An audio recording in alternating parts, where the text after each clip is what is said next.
Després de la retallada de l'Estatut del 2006 amb la sentència del 2010, l'Estat no té cap projecte per Catalunya, no té cap proposta per Catalunya. La independència ens donarà la llibertat. Ni un vot enrere. Bé, per què des de Junts per Catalunya diem ni un vot enrere?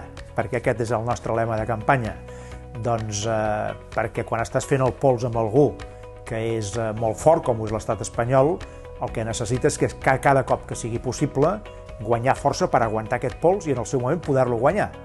I estem aquí, estem en aquesta batalla amb l'Estat on necessitem tota la força possible per intentar portar l'aigua cap al nostre molí.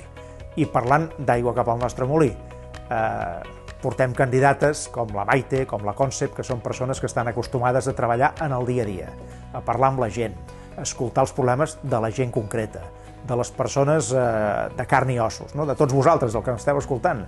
I no només d'escoltar aquests problemes, sinó després d'anar-los a resoldre, perquè són persones que tenen projecte, el projecte nostre, un projecte de país o un projecte de poble, i el defensen, i saben com fer-ho.